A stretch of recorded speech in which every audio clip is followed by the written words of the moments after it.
kto príde, tak sa pridá. Takže ja by som asi začal. Poďme na to. Tak dík, že ste zase všetci tu. Super, že nám to takto pokračuje, tieto naše marketingové stredy. Dnes máme teda 4. prednášku, ktorou je marketingová automatizácia. Niektorí tu už viackrát boli, tí, čo ste prvýkrát, tak poviem možno len také intro, že vlastne tento projekt je pod záštitou Biznis Raňajok Poprad. Funguje to na mesačnej báze s tým, že každý mesiac je nejaká iná téma a takto to bude vlastne až do júna, čiže ešte 2 ďalšie prednášky potom to nás budú čakať. No a zastrešujeme to my ako digitálna marketingová agentúra Luminary. Tak pre tých, ktorí ste tu noví, pustím len také krátke intro, aby sme sa možno trošku zoznámili.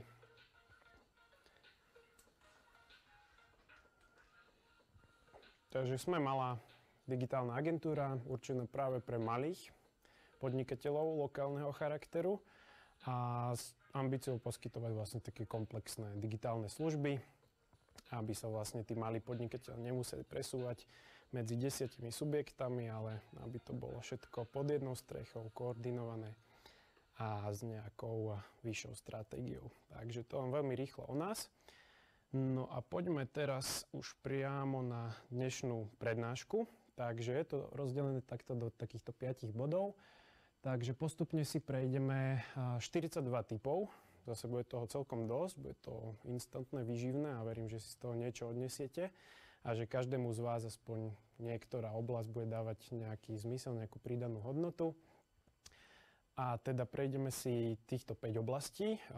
Na úvod nejaké také organizačné typy, to budú skôr také ľahšie veci, možno niektoré z nich budete poznať, niektoré možno nie, ale verím, že sa vám zídu aj tieto. A potom trošku pritvrdíme, e-mailová komunikácia. Čauko, kľudne si sadni, poď pridej sa k nám. PPC automatizácia, čiže nejaké kampaňové veci. Potom si predstavíme nástroj Zapier, ktorý sme si trošku načrtli v prvej prednáške v januári. A potom také, že iné. Takže poďme hneď na to.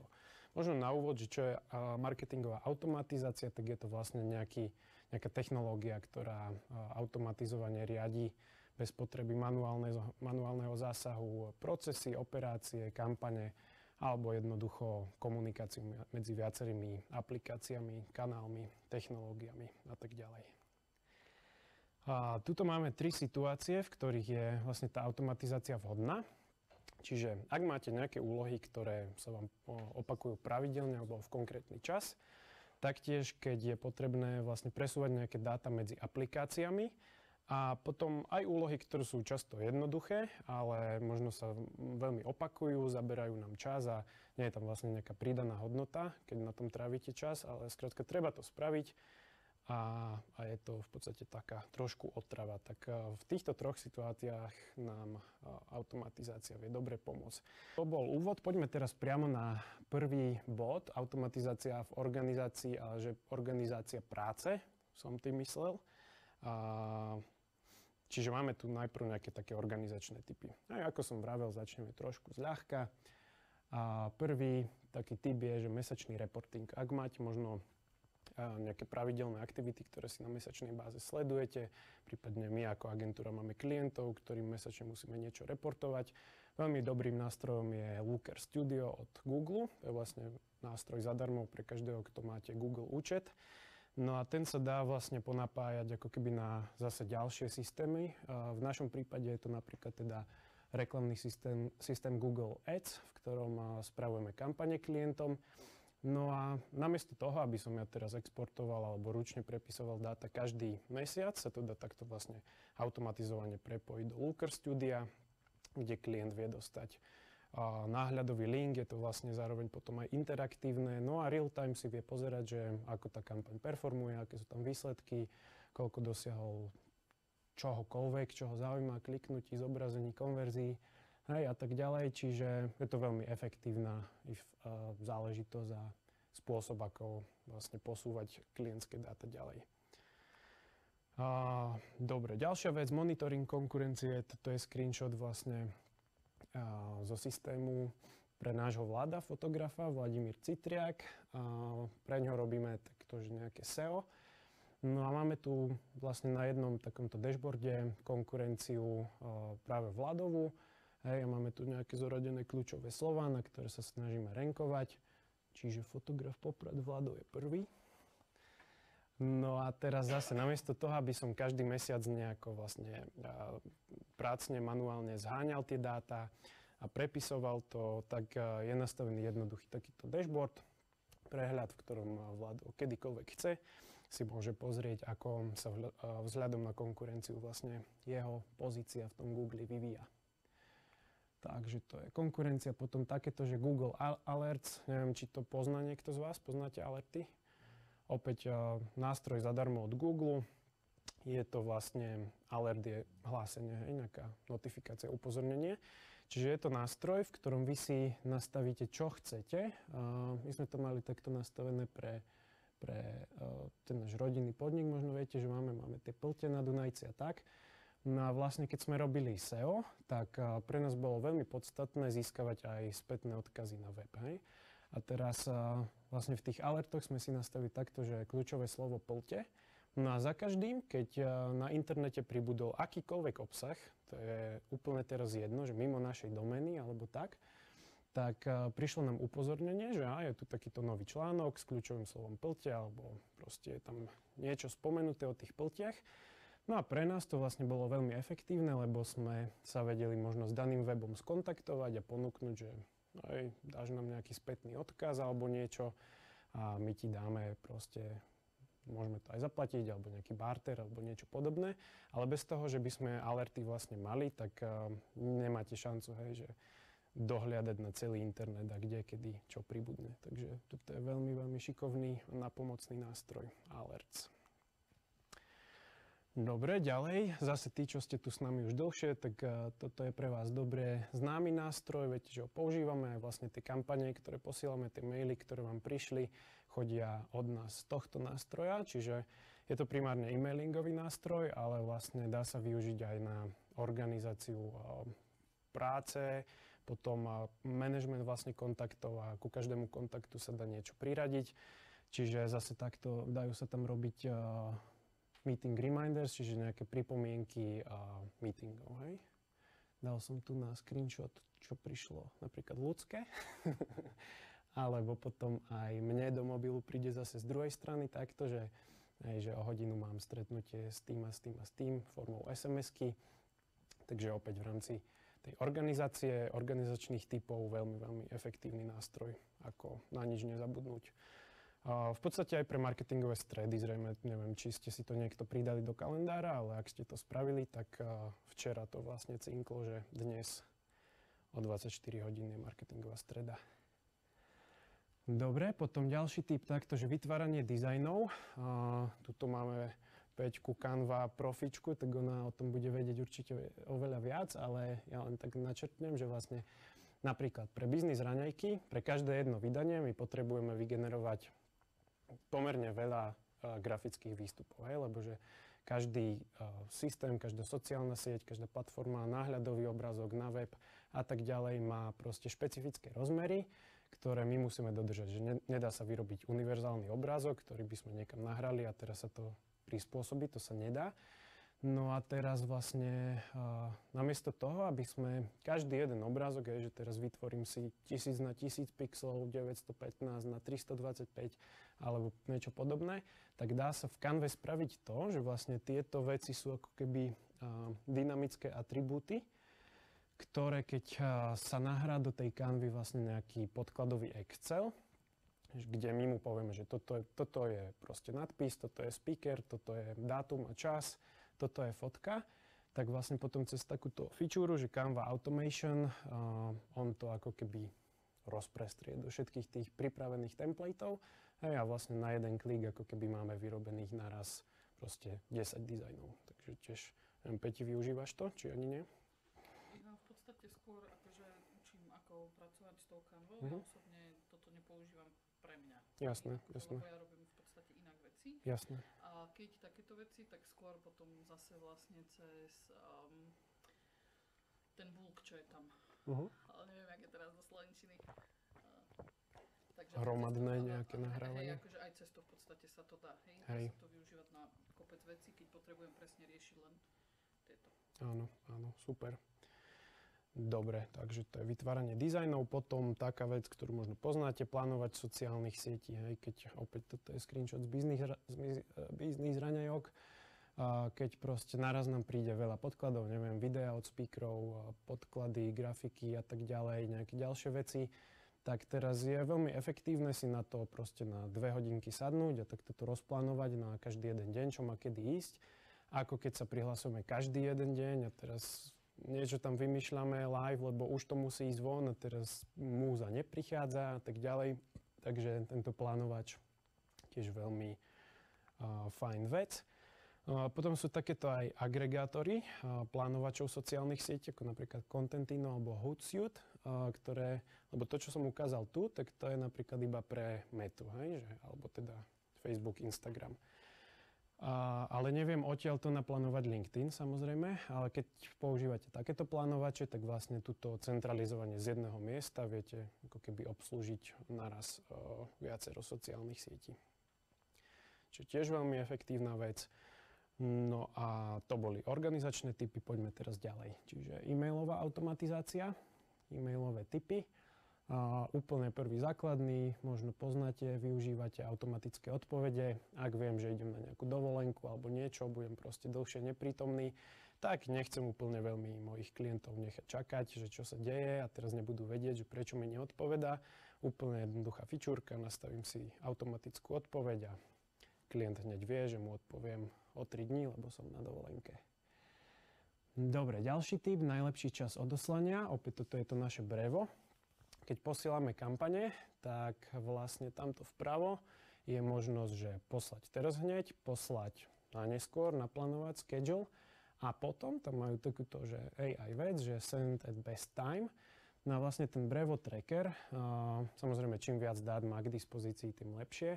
Ale počas toho, ako vlastne vy na druhej strane, ako ja vám zasielam maily, vy ich otvárate, tak každý ten mail v sebe nesie nejaký kód, ktorý spätne brevu niečo hovorí. Hej? Čiže my vidíme, že niekto ten mail prijal, niekto ho otvoril, niekto klikol, to všetko sa v breve dá vidieť. No a vlastne ten best time je fičúrka, ktorú on ako keby tým, že tie kódy tam sú, dokáže poskytnúť tomu odosielateľovi a vie to odoslať vtedy, kedy si on myslí, že je najväčšia šanca, že to tá druhá strana aj otvorí, prípadne preklikne sa. Potom takéto, že spätná väzba, prieskumy, tak to sme robili vlastne na biznis raňajkách ešte kedysi dávnejšie, keď sme začínali. Jednoduchá vec, hej, na všetkých, čo boli na podujatí, nastaviť proste nejakú automatizovanú šablónu s prosbou o feedback, o prieskum. Takisto toto sme posielali teraz. Jarka, kde si? Ďakujeme za recenziu. A apelujeme aj na ostatných, ktorí ste sa nepridali. Hej, veľmi efektívne a jednoducho sa dá automatizovane vyžiadať recenzia. Takže to môžete využiť tiež aj vy. Potom, keď je takto, že máte, neviem, či niekto z vás je tu e-commerce, asi ani nie. Hej, čo ty vlastne robíš, Maxim? Vlastne začínam svoj vlastný maličký e-commerce projekt a to je Shopify dropshipping na krajiny Tier 1, Okay. čiže anglicko hovoriace. No a teraz už druhý e-shop začína mi fungovať. Prvý sa nepodaril, na druhý. Jasné. A že aké produkty? Alebo segment, alebo čo? Produkty wow plus nejaké riešenie nejakého problému, takého typu. Wow produkty? To čo znamená? To znamená, že keď scrollujete Facebook feed napríklad a vidíte nejaký produkt, tak najprv vyvolá vo vás taký pocit, že wow, a zároveň aj rieši nejaký problém. Okay. Áno. Takže tak. Super. Dobre, čiže áno, v prípade e-commerce samozrejmosťou sú transakčné maily, hej. A aj vy napríklad minule ste nám tu zniesli nejaké pripomienky, Lenka, ty tuším, že si objednala lístok na raňajky a neprišlo ti potvrdenie. No tak nielen v prípade, a v podstate my sme tiež akože e-commerce, ale je to len iba o vstupenkách na raňajky. Každopádne transakčné maily, veľmi dôležitá vec, tiež fungujú automatizovane. A potom je tu takýto pojem, že churn rate. Tí, čo ste noví, vždycky tieto naše prezentácie majú občas aj takúto sekciu, že je slovníček, čiže keď je nejaký takýto neznámy pojem, tak máte to tu potom k dispozícii napísané. Tá prezentácia vám potom príde zajtra, takže kľudne používajte, máte to tam zhrnuté. No a teda churn rate je nejaký pomer medzi aktívnymi versus tými, ktorí už pomaličky odpadávajú. Hej. Nikdy to nebude tak, že každý jeden zákazník s nami ostane doživotne, proste je tam postupne nejaký prirodzený odpad v úvodzovkách. No a to je vlastne táto metrika, že churn rate. No a proaktívnymi krokmi vieme spraviť to, aby ten odchod zákazníkov bol čo najmenší. Samozrejme vždy závisí od konkrétneho segmentu. Tu som dával takúto ukážku zo softvéru ActiveCampaign, to je tiež vlastne mailingový nástroj. Hej, poznáte to, že najprv máte nejakú trial, zadarmo verziu a teraz vlastne, že už sa skončilo to 30-dňové obdobie.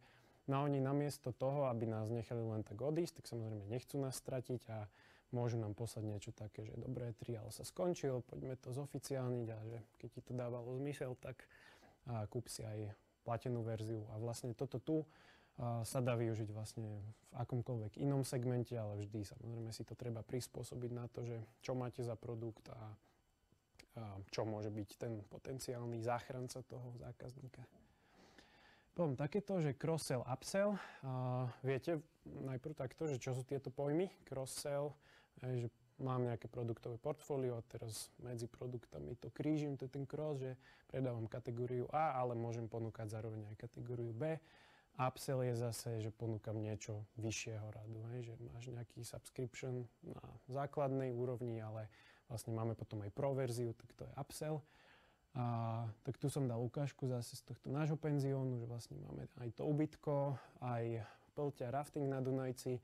No a predtým, než nám host príde do penziónu, tak vlastne už ako keby v predstihu ho chceme pripraviť na to, že áno, máme v ponuke aj tie plťa, rafty a aby nám nešiel proste ku konkurencii, tak vopred mu dáme nejakú informáciu o tom, že samozrejme u nás má ešte aj zľavu ako ubytovaný host a tak ďalej. Takže zase veľmi efektívne vieme podchytiť a zabezpečiť ten dodatočný príjem. Dobre, ďalší typ je onboarding klienta, čiže opäť v závislosti od vašich produktov, nie samozrejme každý segment to vie využiť, ale ak máte nejakých takýchto zákazníkov alebo teda produkty, kde sa vyžaduje proste toho zákazníka zorientovať najprv, možno naučiť ho, ako pracovať s tým produktom, tak vtedy je onboarding veľmi vhodná taktika. No a my na Biznis Raňajkách máme niečo takéto pripravené, že keď nám, neviem ináč, či je to teraz spustené, asi ani nie, ale tá intencia za tým je, že keď nám nový človek spadne do databázy, ktorý teda ešte s nami nie je pre nás úplne akože nová akvizícia, tak aby sme ho trošku zorientovali, tak je tu pripravený takýto mail, že najprv mu zhrnieme, že kde sa vlastne ocitol, čo tam môže čakať a tak ďalej. Potom možno na odbúranie bariér, lebo niektorí, tým Maxim si bol teraz prvýkrát na Raňajkách, tak možno si mal nejaké také otázky, alebo hej, nejaké možno proste obavy, alebo prirodzené nezodpovedané otázky, strach, neviem, čokoľvek. Tak na odbúranie bariér máme pripravené takéto video, že ako to prebieha na Biznis Raňajkách, aby sa človek vedel zorientovať. A máme potom pripravený aj tento blog, že ako vlastne z toho networkingu vyťažiť čo najviac. Máme v tom maili pripravený archív minulých podujatí, aby sa vlastne človek vedel aj spätne pozrieť, že koho sme tu mali, akých speakerov, ako to vyzeralo. No a vlastne keď takýto mail dostane, tak hneď je to zase trošku iné, že nie je ten človek stratený, že prihlásil som sa, aj mi nič neprišlo, ale vlastne hneď ten prvý touchpoint, bod dotyku s tým našim projektom je ako keby taký, dúfajme, že pozitívny. Čiže onboarding klienta. Potom ďalšia vec, ktorá sa dá zoptimalizovať, sú VIP zákazníci. To znamená, že ako sme si vraveli pri prednáške o stratégii, tuším, tak pri každom zákazníkovi by sme sa mali snažiť maximalizovať jeho lifetime value. Hej? Čiže tú hodnotu, ktorú nám za celý čas, čo je s nami do firmy alebo finančnom vyjadrení, aby sme to zmaximalizovali. No a teraz, keď všetky tieto dáta máme nazbierané, poznáme tých svojich zákazníkov, tak automatizovane si vieme vlastne vytvoriť segmenty tých najhodnotnejších pre nás, ktorí nám prinášajú do firmy najviac peňazí. No a k ním zase pristupovať možno trošku ináč ako k tomu bežnému zákazníkovi. Takže vieme mu poskytnúť nejaký, benefit ako prejav za to, že je s nami dlho a prináša nám tie peniažky, alebo mu ponúknuť možno nejaký prémiový produkt, ktorý by si taký ten bežný zákazník nevedel zakúpiť, lebo je drahší. A čokoľvek ďalšie vám napadne, zase závisí potom od typu produktu a od segmentu. Ďalšia vec, to určite poznáte, narodeniny, meniny, výročie. To, aby ste si budovali vlastne nejaký vzťah s tým zákazníkom, to sme tiež preberali na tej strategickej prednáške. Môžeme si zopakovať. Boli ste Denis s Lenkou, vy ste boli. Pamätáte si model See, Think, Do, Care? Trošku si pamätáte, alebo vy, čo ste teraz na digitálnej univerzite? Poznáte to? Hej? Viem, o čom hovoríš. Ale to mám zopakovať. Dobre, môžeme si povedať. Keď sa pozrieme zo strategického hľadiska na marketing, tak nie je to vlastne nejaká taký predajný automat na plechovky, kde vy nahádžete nejaké peniažky a on vám podá plechovku, hej. Je to proste živý mechanizmus, kde vy pracujete zmyslov zákazníka a nie vždy je to také priamočiare, že spustím reklamu, on vidí, klikne, nakúpi, paráda, že takto proste nefunguje. No a existuje tu model See, Think, Do, Care práve od Google. Google to vymyslel, ktorý pozostáva ako keby zo 4 častí: See, Think, Do a Care. Hej, a každé to štádium vlastne hovorí o tom, že predtým, než sa vlastne zákazník stane vašim klientom, tak najprv musí vidieť, že existujete, čiže musí vás vnímať, že proste je tu takéto firma, takéto značka. Potom think, že istú dobu sa aj zamýšľa nad tým, že OK, tak išiel by som do toho, kúpil by som si to. Fáza do, až to je tá konverzná, že vtedy dojde k tomu predaju. No a fáza care je v podstate veľmi tiež dôležitá, hoci často taká zaznávaná, ale že nemáte vy vlastne dávať úsilie len do toho, aby ste toho zákazníka získali, ale že keď ho už máme, tak treba sa o ňo dobre postarať. No, to je fáza care. A práve pre túto fázu je charakteristické niečo takéto, hej, že Martinus má v databáze a teraz, aby sme prehlbili, alebo teda oni voči mne nejaký vzťah, tak pošlu mi takýto mail, že všetko najlepšie k meninám. Dokonca pribalia nejaký zľavový kódik, samozrejme je to podpora predaja, ale ten koncový zákazník to vníma pozitívne, hej, že on to nevníma, že OK, tak teraz keby mi to neposlali, tak tie peniaze neminiem, že to je zase druhá vec, ale proste buduje to nejaký vzťah s tým zákazníkom. Takže toto je vlastne fáza care, že sa o nás starajú. Čiže aj vy, ak máte niečo takéto, máte kontakty na tých svojich zákazníkov, máte o tom dáta, a viete to nejako spraviť, tak kľudne môžete využiť aj niečo takéto. A potom ďalšia e-commerceová vec, opustený košík, tiež ste to možno už veľakrát videli, hej, a veľmi efektívne, že vlastne tých ľudí, ktorí si už niečo vložili do košíka, ale nenakúpili, stále vieme zachrániť. A bez toho, aby sme nejakú proaktívnu aktivitu vyvinuli, tak vlastne oni ten nákup častokrát nedokončia proaktívne a musíme im k tomu trošku dopomôcť. No a na to slúži vlastne takéto abandoned cart alebo opustený košík kampaň, kedy vy mu mailom pošlete, že teda niečo ste si tam zabudli a že dokončte tú objednávku, prípadne ho môžete motivovať takto ako tu, nejakou zľavovým kódom, aby ste ho proste zachránili. Hej. Tam som vám potom dal, môžete si pozrieť celé video, že ako to aj technicky funguje na pozadí. Musíte mať samozrejme ten web a mailový nástroj a tak ďalej nejako prepojené, aby to vedelo bežať. Takže kto budete chcieť, tak potom v preske si môžete nájsť ten link a pozrieť presne aj video, že ako to funguje. Vieme aj v číslach, dokedy má zmysel to urobiť? Tak... V smysle akom? Ako to myslíš? Vieš, že OK, odíde z košíka, nechá tak nenakúpi. Mhm. No alebo teda dá do košíka nenakúpi, hej? A že pošleš mu to v ten deň, pošleš mu to do 24 hodín, pošleš mu to o týždeň, a že dokedy je to také, vieš, že je to ešte v pohode a potom už nejako to veľmi... Hej, to sme tiež hovorili na tej strategickej prednáške, že vlastne aj teraz, keď sme spomínali tie fázy See, Think, Do, Care, tak vlastne každý z vás, každá firma by mal vedieť, že ako dlho trvá proste rozhodovanie, nákupné rozhodovanie, hej, že keď máme nejaké, teraz napríklad máme klienta, že predáva drahé investičné apartmány. No tak tam on nám povedal, že má vyskúmané, že to od toho prvého kontaktu do uzavretia zmluvy trvá rok až 2. Že toto je normálne nákupný cyklus dvojročný. Keď máš nejakú zmrzlinu, ideš po námestí, to trvá minútu, ten celý. Čiže vždy v závislosti od toho musíš poznať svojho zákazníka, svoj produkt a že koľko to trvá. No a potom samozrejme takúto aktivitu na to aj napasovať, že keď teda predávam 300 000 apartmán a on mi po prvom týždni neposlal tie peniaze, tak asi nebudem ho hneď do toho tlačiť. O tom sme si zase hovorili minulý mesiac, že to je proste lead management, kedy my mu posielame nejaké ďalšie informácie, vyživujeme ho a tak ďalej. Ale v prípade nejakých takýchto tu, hej, že kytice, tá kytica je povedzme, že je celkom taká urgentná vec, že neviem, pre akú udalosť to môžu ľudia zháňať, ale že keď to nespraví, povedzme, ja neviem, do jedného dňa, no tak už asi o týždeň bude neskoro. Takže asi tak. Potom pre e-commerce ešte takáto vec, že je čas nakúpiť znova. Ak máte produkty takej pravidelnejšej spotreby, kedy viete, že vlastne OK, ako tu som dal takýto screenshot, že je tu nejaký, neviem ani čo to je, ale asi nejaké proteíny alebo niečo také, tak cca viete, hej, že keď to človek používa, ja neviem, raz, dvakrát denne, povedzme raz, nech je to aj s rezervou, no tak to svoje balenie sa dá rozrátať cca na nejaký čas, hej, že koľko trvá, kým sa spotrebuje.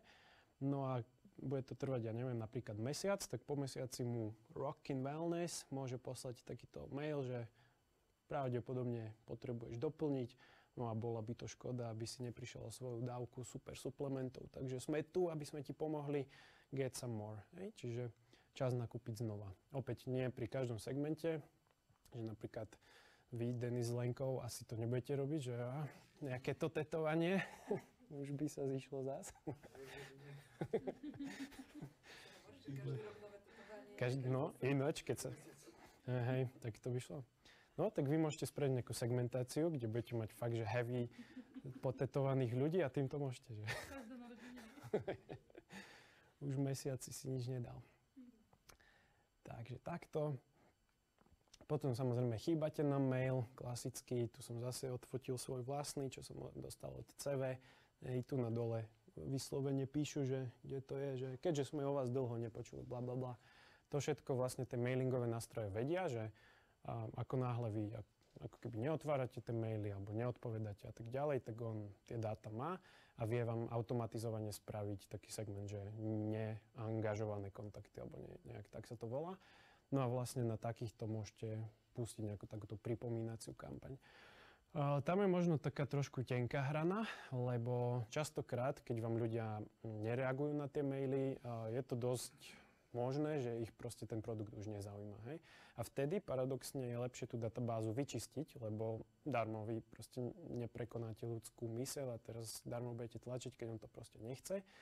A vtedy je to možno lepšie z tej databázy vyhodiť, lebo vám to znižuje vlastne open ratey, click ratey a tak ďalej, že je lepšie sa s takým človekom rozlúčiť, OK, bolo to krátke, bolo to pekné, ale už viacej asi náš vzťah nepokračuje. Takže...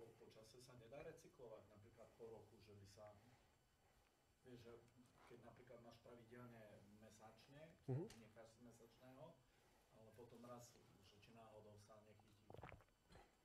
Je to tak, že oni si v podstate po nejakej dobe vlastne automaticky vyhadzujú, hej? Že presne dajú sa takéto pripomienkové maily a keď človek nereaguje a... Tak keď to máš nastavené, tak hej. Tak sa to nastaví. Len akože ja napríklad za seba viem, že pre mňa to je také, že aj na jednu stranu, aj na druhú. Ja mám v podstate akože napríklad maily súkromnom veci, ktoré viem, že som nakúpila 5 rokov dozadu a keď ma vyhodia z databázy, bude mi to ľúto, s nimi vôbec nejakým spôsobom neriešim, ale viem, že raz, keď budem chcieť presne takýto typ produktov, chcem to určite od nich a už sa k ním nedohľadám. Jasné. Hej, ako to natvrdo vyhadzovanie, samozrejme možno v takom prípade, že keď ťa označilo ako spam alebo niečo, že to je jasný znak, že proste nechce ťa. Tak vtedy je to dobre vyhodiť. Ak je to také, že OK, aj my často vidíme, hej, že ľudia nám napríklad otvárajú tie maily, celé biznis raňajky, že proste tá databáza, 300 alebo koľko kontaktov tam je, tak ľudia to proste čítajú. Tak takého nevyhodím, lebo OK, on je nejaký tichý čitateľ, síce tu nechodí, ale to nevadí. To je fajn, že to číta, vie o tom a tak ďalej. Ale keď vyslovene naozaj, že je tam nejaký spam alebo niečo, hej, tak to už asi treba vyhodiť.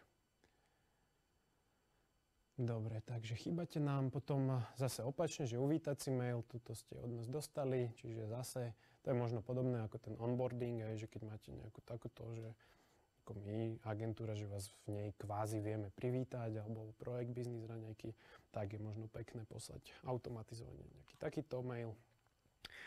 No potom je tu lead scoring. Tí, čo ste boli minulý mesiac, tak viete, ak si pamätáte, pamätáte si o tom ešte niečo, či nie?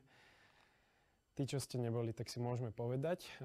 Veľmi rýchlo, taký rýchlo kurz minulomesačnej prednášky, čiže lead je marketingový výraz pre potenciálny kontakt. Že máte ho v databáze, máte na ňu kontakt, ale ešte nie je vašim klientom, nie je vašim zákazníkom. Lead scoring je metodológia ohodnocovania kvantitatívnym spôsobom kvalitatívne parametre toho kontaktu. Že keď mám proste ten nákupný proces, jak sme si povedali napríklad tie apartmány, tak ten užívateľ vysiela nejaké digitálne signály, ktoré nám napovedajú, že kde asi v tom nákupnom cykle je. Či sa blíži k tomu, k tej konverzii, alebo nie. No a to vieme proste vidieť presne z toho, že či nám otvára maily, kliká, chodí nám na web, číta si naše blogy, pozerá videá, možno komentuje na sociálnych sieťach. Ak to robí, tak ten scoring vlastne vieme mu navýšiť a povedzme máme od 0 do 100 bodov, hej, a teraz je na úrovni nejakých 80, tak vieme, že OK, už sa k tej konverzii pomaličky blíži. Ale keď nerobí proste nič, tak zase nebudeme míňať našich predajcov, salesákov na to, aby sa mu venovali, lebo vidíme, že jednoducho je chladný. Čiže toto je lead scoring. K tomuto sme minulý mesiac posielali aj takýto kalkulátor, kde si to viete vlastne customizovane nastaviť presne podľa toho, že čo potrebujete sledovať v tom vašom celom skorovacom modeli. No a následne to vypluje nejaké skóre. A zase slúži to na to, že automatizovane sa v tých mailingových nástrojoch dajú nastaviť vlastne opäť nejaké segmenty, kam vám človek, že povedzme dosiahne skóre ako tu, koľko tam je 66, tak dosiahne človek skóre 66% vážené, tak mi automatizovane spadne do nejakého zoznamu, no a ten automatizovane pošle už nejaké mailové kampane prispôsobené danému štádiu, hej, v cykle zákazníka.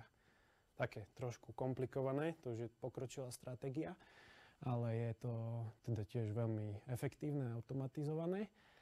A s tým súvisí potom ešte lead nurturing a to je práve takéto, tu máme takýto ilustračný obrazok, že vlastne nurturing, že vyživovanie toho zákazníka. Hej, že keď nie je pripravený nakúpiť, nebudem mu posielať, že tak tu máš 10% zľavu, lebo podľa všetkého ešte tam nie je. To znamená, že on na to, aby to nákupné rozhodnutie vykonal, potrebuje ešte možno nejaké ďalšie informácie. Čiže opäť použijem príklad tých apartmánov, hej, je to naozaj, že 300 000 je veľa peňazí, že to človek nedá z vrecka len tak. To znamená, že on potrebuje možno ešte zase počuť, že neviem, aké je vybavenie tej obce, čo je v okolí, čo sa tam dá robiť, aké sú proste možnosti, aké sú, ja neviem, energie v tom komplexe a tak ďalej, možnosti financovania. Skrátka, potrebuje tých informácií dostať viac, aby bol naozaj pripravený nakúpiť. No a to zabezpečuje práve tento lead nurturing, kde vlastne automatizovaným spôsobom vy tie informácie viete postupne dávkovať. Tu je takto z tej minulej prednášky zhrnuté, že čo to dokáže. Čiže predvídá potreby kupujúceho, udržuje angažovaného, hej, buduje silnú lojalitu k značke a vlastne v konečnom dôsledku akceleruje ten nákupný proces. Dobre, ďalší tip tu máme, že segmentácia, to sme si už povedali viackrát. Ešte možno taký rozdiel medzi tým, že čo je segment a čo je zoznam v tých mailingových nástrojoch. Zoznam je niečo, kde vy natvrdo vložíte nejaké dáta, hej? Čiže ako napríklad teraz máme zoznam špeciálne na túto marketingovú stredu, iba na vás, čo ste tu, tak to je ako keby taký natvrdo vytvorený zoznam, hej? Nejakým spôsobom ste sa tam dostali, chodí to len na vás, na ostatných nie. Segment je zase automatizovaná vec. Tu som dal screenshoty, že aké sú proste rôzne možnosti, príklady toho, ako to môže vyzerať automatizovane. Čiže napríklad most engage email subscribers, čiže tí, ktorí sú naozaj najangažovanejší, hej. V mojom prípade je to napríklad ľudská. Potom inactive email subscribers, tí, ktorí proste nereagujú na maily a zase vie sa to automatizovane nastaviť, že takýto zoznam vám vznikne bez potreby toho, aby ste to manuálne nastavovali. All your next task, čiže zase taký, s ktorými máte proste dohodnuté, ja neviem, proste nejakú to-do úlohu, hej, obed, možno meeting a tak ďalej. Contacts from country code, čiže zase keď ste s presahom na viacero trhov, viete si to takto zautomatizovať. No a potom tam napravo úplne nekonečné množstvo kombinácií, ktoré si sami viete navoliť, čo chcete, aby sa vlastne automatizovane stalo pri vytváraní toho zoznamu. No a potom dôležitá vec tiež personalizácia. To všetci poznáte, čiže používate nejaké meno, prípadne názov firmy môžete do toho e-mailu zahrnúť. Hej, my to máme takto rozdelené, že keď tu už niekto bol, tak príde mu taký mail, že ďakujeme za opätovnú registráciu, vidíme sa opäť.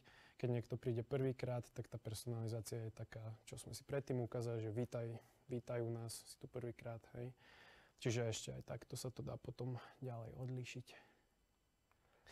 No a poďme na tretiu kapitolku, PPC automatizácia, alebo teda skôr také, že inzerentné priamo kampaňové typy, ktoré môžete využiť. Neviem, spúšťate niekto z vás nejaké kampane, či ani nie? Hej. OK, tak cca nejaký pojem o tom asi máte, že ako to funguje. Dobre, úplne prvý, samozrejme automatizačný kampaňový typ je remarketing. Toto sme si hovorili ešte v januári. Tí, čo ste boli, že vlastne ako to funguje. Remarketing všetci poznáte. Niekde ste boli a teraz vás naháňa nejaká kreatíva, nejaký banner alebo niečo, hej. Technicky to funguje tak, že užívateľ navštíví váš web. Na tom webe je nasadený nejaký pixel daného inzerentného systému, v tomto prípade napríklad Facebooku. Užívateľ odíde z webu, otvorí si Facebook a pixel, samozrejme na pozadí, tie dáta odošle do toho frontendu, do tej apky. No a tam sa stane zázrak, zrazu užívateľ vidí reklamu daného webu na Facebooku. Čiže to je technikália o tom, ako funguje remarketing. No a je to veľmi efektívny spôsob, ako naozaj adresne osloviť tých ľudí, ktorí u vás na webe boli. Tu som dal nejaké screenshoty, ako to vyzerá, ale všetci to poznáte, takže to nemusíme bližšie komentovať. Ďalšia vec je affiliate link, affiliate marketing. Neviem, či viete, že čo znamená. To je spôsob, keď vy sa dohodnete s nejakým iným predajcom, že cez vás vlastne budú chodiť nejaké predaje jemu. Čiže častokrát to robia rôzni blogeri, influenceri. Tu som dal screenshot z tohto z bitcoinového kanálu, že hej, on tu v popise má vlastne Česká zmenárna Anycoin, kde kúpiť bitcoiny na kryptomeny, kde kúpiť hardwareové peňaženky a tak ďalej a tak ďalej. Všetky tieto linky, ktoré tu má, vlastne vedú na predajnú stránku úplne iného subjektu, ako je on. Ale na pozadí je to zautomatizované tak, že oni vedia, že OK, tento predaj prišiel cez tento bitcoinový kanál, no a spätne mu za to dajú nejakú v podstate províziu. Hej? Je to ako keby provízny predaj. A má to teda terminus technicus affiliate marketing. Čiže Janka, ty si napríklad aktívna blogerka, nie? Tak ty by si mohla niečo také vymysleť, že neviem, či však asi sú tam nejakí dodavatelia nejakých produktov, potravín, čokoľvek, oblečenia z toho tvojho segmentu, čiže takto sa to dá využiť. Dobre, ďalšia kampaňová veľmi dôležitá vec, zmeny rozpočtov. Vždy vlastne pri kampani máme takýto nejaký základný dokument, ktorý sa volá, že media plán a v ňom je priamo uvedené, že čo ideme robiť, kedy, na akom systéme a za koľko peňazí. A tu som vám screenshotol media plán jedného klienta, to je teraz jedno akého. A nie je to podstatné, ale o čo tam ide je, že vlastne na každý mesiac je tam ako keby iný rozpočet. Hej? Že on si zvolil takú stratégiu, že začali sme proste málo, 100 eur, potom 200, potom neskôr, keď sa to už ako keby rozbehlo, tak sa rozhodol do toho dať viac. No a opäť teraz pre nás ako agentúru môžem si dať nejakú pripomienku do kalendára, samozrejme, že druhého, alebo teda v druhom mesiaci navýš o 100 eur ten rozpočet, v treťom to ponechá a tak ďalej. Ale namiesto toho, aby som to takto robil, si viem vlastne v inzerentnom systéme automatizovane nastaviť, čo sa má kedy stať. Hej? Čiže napríklad toto je screenshot z Google Ads, čiže to pomimo to nie je podstatné, tak som len takýto výrez dal, ale vlastne vieme nastaviť sumu, ktorá sa má zmeniť na požadovanú hodnotu a má sa to stať napríklad denne alebo mesačne alebo raz v konkrétny dátum a tak ďalej, v konkrétnu hodinu. Čiže zase veľmi efektívna pomôcka ako automatizovanie, dynamicky meniť výšky rozpočtov. Takisto potom rôzne deviácie. Deviácia je nejaká odchýlka v niečom, hej, že tuto máme takto, že kampane na Oreo, kde je strašne veľké, proste obrovské rozpočty tam do toho idú. A teraz ja nebudem každý týždeň sa pozerať, že koľko sa minulo voči media plánu, koľko sa má minúť, lebo to by som sa nedorátal. Tak máme nastavené zase automatizovanie nejaké takéto upozornenia. Tu zrovna v tomto dashboarde žiaden rozpočet nie je v riziku, budgeted risk, že vyzerá, že všetky kampane sa nám minú, super, nemám s tým žiadne opletačky, ale keď sa niečo stane, že proste na trhu je zrazu veľa inzerentov, alebo toho inventory je málo, kde sa tá reklama môže zobrazovať, no tak tieto systémy vedia pekne vyhlásiť nejaké upozornenie, že pozor, tuto vyzerá, že sa ti minie len 70% rozpočtu alebo niečo také, vykonaj nejakú optimalizáciu, aby si to zachránil. Dobre, ďalšia vec pri kampaniách je hodnota konverzie, čiže zase máme tu príklad nejakej firmy, pre ktorú rôzne konverzie môžu mať rôznu hodnotu. Keď mi zavolá, viem to nejak sám pre seba ohodnotiť, že má to 5 eur. Keď mi niekto odošle kontaktný formulár, tak má to pre mňa hodnotu 8 eur. A to, keď mi príde do predajne, tak viem, že proste 80% ľudí, ktorí do predajne prídu aj reálne nakúpia, tak tomu priradím hodnotu 20 eur. No a teraz, ako vlastne trénujeme tie algoritmy v tých inzerentných systémoch, aby vlastne fungovali tie kampane čo najlepšie, tak ja mu viem povedať, že všetky tieto touchpointy, tie konverzie majú cca takúto hodnotu, no a sústreď sa na to, aby si mi do predajne priviedol čo najviac ľudí. Že existuje také kampane, že priamo priveď človeka niekam. No a on bude hľadať a optimalizovať, aby proste oslovil takých ľudí, ktorí majú najväčšiu pravdepodobnosť, že tam proste fyzicky prídu, alebo môže to byť opačne, že budem chcieť, aby mi to optimalizoval nie na zavolanie, ale na odoslané formuláre, tak zase priradím mu hodnotu konverzie a on to automatizovane sprocesuje. Ďalší kampaňový typ dynamické texty reklám. Tuto je screenshot od jedného nášho klienta, pre ktorého spravujeme kampane Servis okien rieši. No a máme tam nasadenú takúto vec, že pre ňoho bolo je to tu lokálny človek, veľmi dôležité, že keď človek sedí napríklad v Poprade, v Kežmarku, v Starej Ľubovni, ja neviem, v Hrabušiciach, tak podľa toho, že kde ten človek je, tak chceme, aby sa mu v reklame zobrazilo to mesto. No a opäť dalo by sa to spraviť tak, že pre každú jednu mikrooblasť geograficky zacielenú spravíme samostatnú kampaň a tak ďalej, ale že to by bolo strašne veľa práce a neefektívne, tak sa dá využiť takáto dynamická formulka, ktorá vlastne na základe vašej polohy dotiahne do už priamo nadpisu tej reklamy názov daného mesta. Hej. Tu je ukážka, no tak Google uviedol, že je San Ciprián, ale proste keď je niekto v Poprade, tak sa tam zobrazí Servis okien Poprad. Keď je niekto v Kežmarku, Servis okien Kežmarok a tak ďalej. Ale je to ošetrené vlastne ako keby iba týmto jedným príkazom. No a tieto dynamické texty sa dajú využiť nielen v súvislosti s nejakou lokáciou, ale napríklad aj, že keď máte nejaké odpočítavanie, že akcia trvá už len 7, 6, 5 dní, tak zase nebudete to meniť každý deň v tom systéme, ale dá sa tam nejaká takáto dynamická formulka. Potom tu máme cielenie na in-market publika. In-market je pojem pre človeka, ktorý už je v nejakej rozhodovacej fáze vzhľadom na nákup nejakého produktu.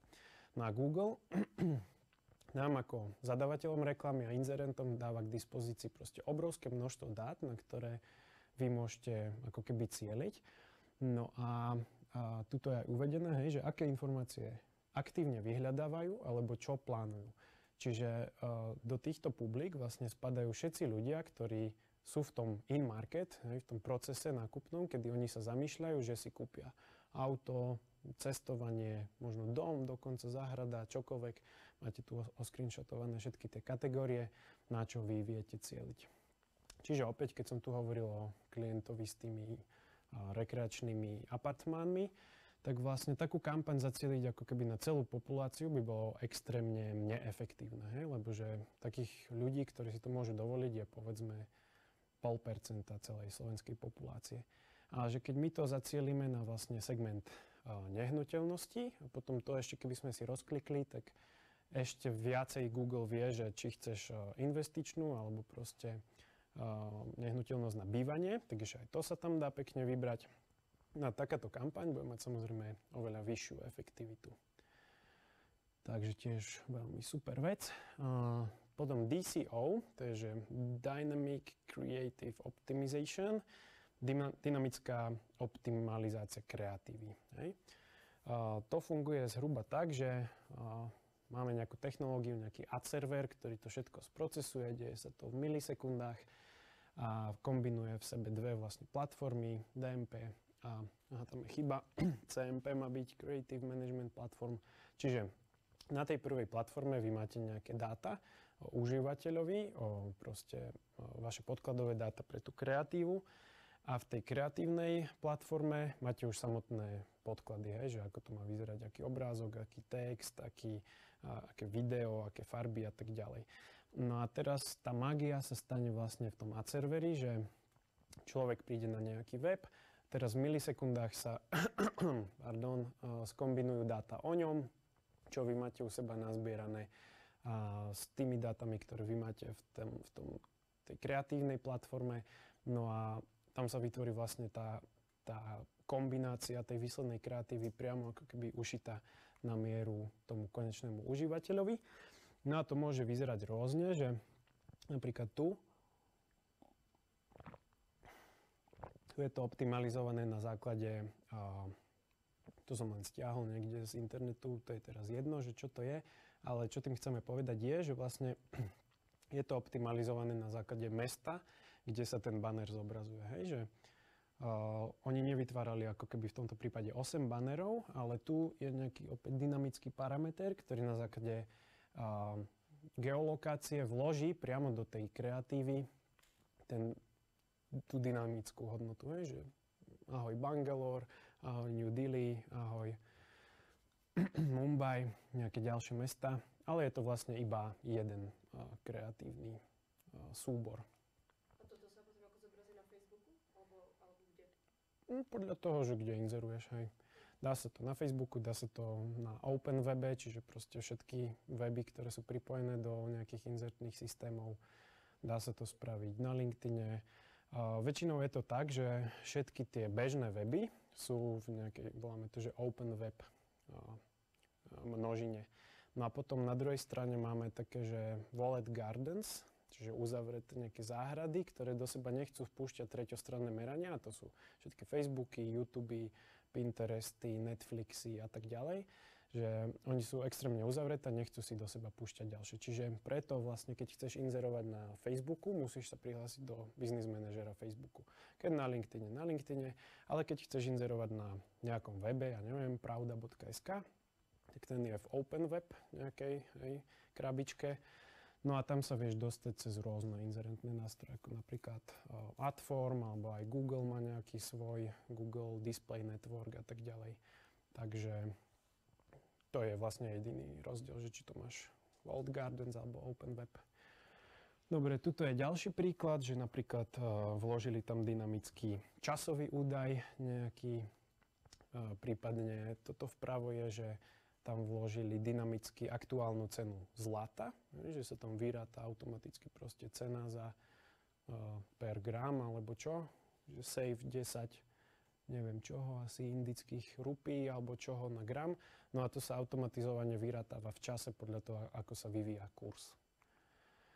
Prípadne takéto niečo, že počas športového zápasu vlastne do tej kreatívy sa automatizovane natiahovali nejaké highlighty z toho zápasu, hej, že Markus dal nejaký blok, alebo je polčas aktuálny stav skóre 53-53, alebo potom tamto, že nejaké trojbodové vedenie aktuálne v tomto, čiže toto je už úplný extrém samozrejme, no dá sa aj takto. Prípadne sú potom nejaké takéto interaktívne banery, kde vysí priamo v baneri, vyberiete, ako napríklad tuto má Amazon Prime Video, že akú máte náladu na aký film, tak vy si niečo vyberiete, na ten banner vám ponúkne, že čo ten Amazon Prime Video má v ponuke súvisiace s vašou voľbou. Alebo potom toto som robil ja, túto kampaň pre kooperatívu, že sme mali takýto ako keby stierací los, že sa to refreshne, tak to vyzeralo. A teraz vy ako ste išli myšou, tak sa vám tam odkrývalo, že majú nejaké poistenie auta. A to bolo DCO, teraz máme kreatíva podľa počasia. To sme tiež robili my pre Karičku. Aj teraz vlastne v máji pôjde zase táto istá kampaň, že majú produkty aj na grill, Karička grill. A podľa počasia, spravili sme to so smečkom, že keď je slnečná predpoveď, ako tu máme Bratislava, počasie na 15 dní, proste malá oblačnosť, tak vtedy sa zobrazí takáto kreatíva, využij slnečné dni na grilovačku, ale keď v Bardejove je aktuálne proste zamračené a prší, tak sa zobrazí toto, že leje, horúci sír zahreje.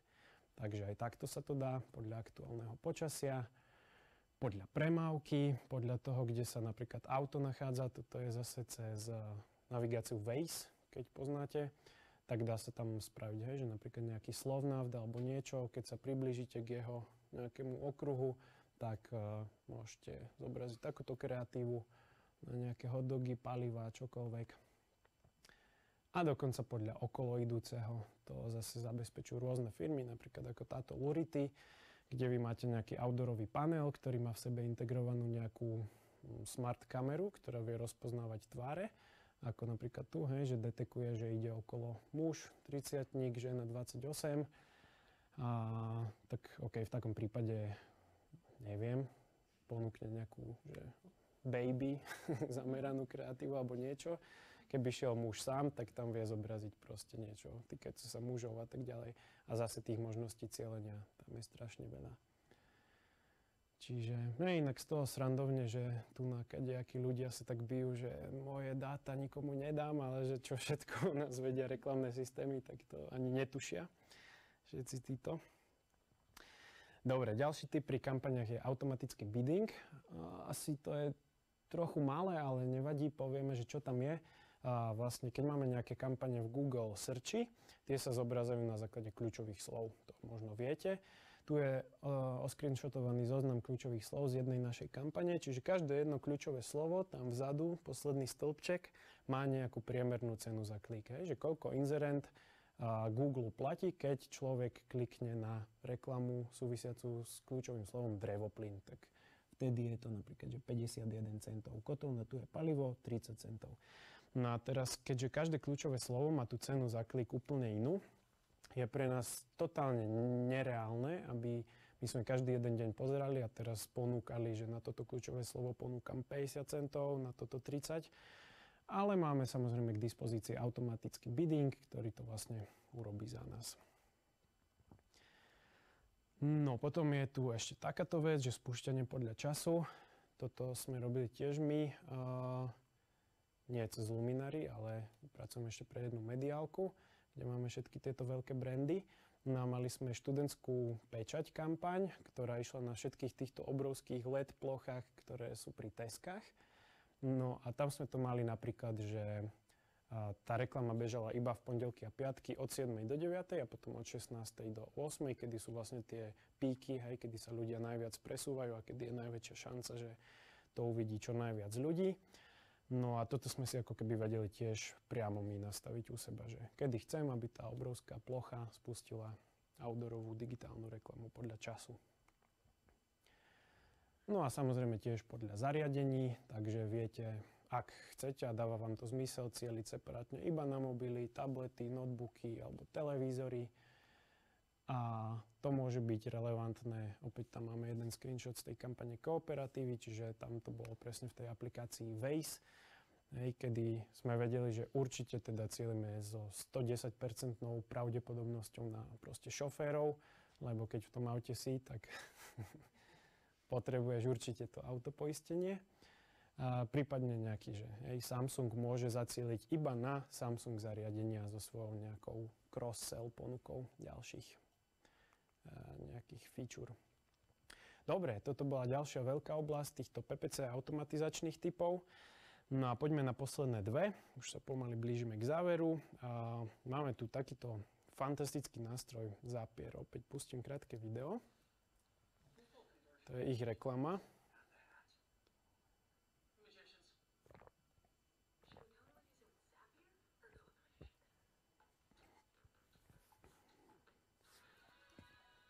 Aha, počkajte, dal som tú zlú reklamu, majú dlhšiu, ale dobre, nevadí.